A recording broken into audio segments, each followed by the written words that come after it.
স্মরণকালের সবথেকে সংকটকালীন সময় অতিবাহিত হচ্ছে বাংলাদেশ ও ভারতের মধ্যকার দীর্ঘদিনের বন্ধুত্বে।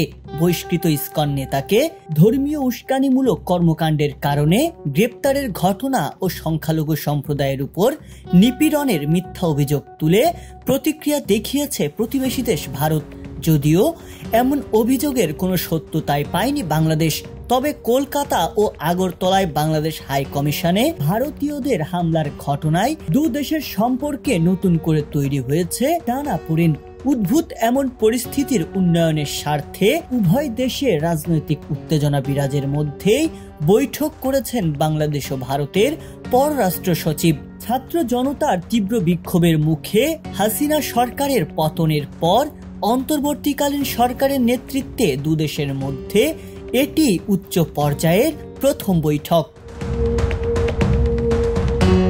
সোমবার 9 ডিসেম্বর পররাষ্ট্র মন্ত্রণালয়ে বাংলাদেশের পররাষ্ট্র উপদেষ্টা মোহাম্মদ তৌহিদ হোসেন ও পররাষ্ট্র সচিব জসিমউদ্দিনের সঙ্গে বৈঠক করেন ভারতের পররাষ্ট্র সচিব বিক্রম মিশ্রি।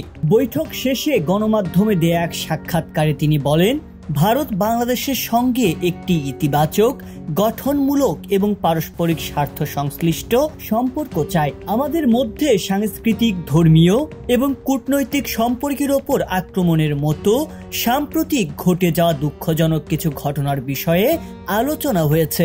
ভারত আশা করে সম্পর্ক বেগবান করতে বাংলাদেশ ইতিবাচক মানসিকতা নিয়ে বিষয়গুলো দেখবে।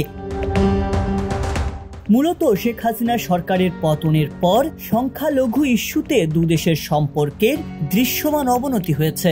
সাম্প্রতিক সপ্তাহগুলোর ঘটনা প্রবাহ দুদেশের মধ্যে যে উত্তেজনা সৃষ্টি করেছে, তাতে এই বৈঠকে কি আলোচনা হয় এবং এখান থেকে নতুন কোন দিকে পরিস্থিতির মোড় নেয় কিনা তা নিয়ে বেশ আগ্রহ ছিল জনমনে।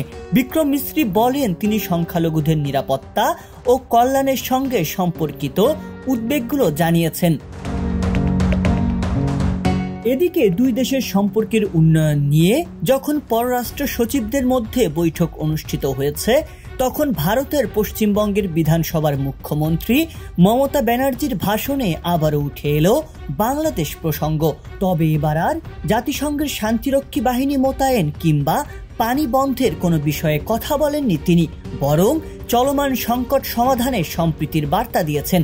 পশ্চিমবঙ্গ বিধানসভার এক শীতকালীন অধিবেশনে যোগ দিয়ে বিধায়কদের উদ্দেশ্যে উস্কানিমূলক বক্তব্য না দেওয়ার অনুরোধ জানিয়েছেন তিনি।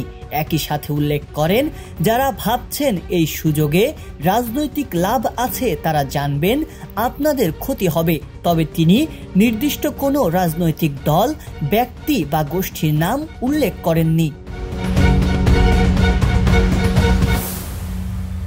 সংবাদ, ফিচার ও অনুষ্ঠানের জন্য ভিজিট করুন সংবাদ প্রকাশের ওয়েবসাইট এবং যুক্ত থাকুন ফেসবুক পেজ ও ইউটিউব চ্যানেলের সঙ্গে।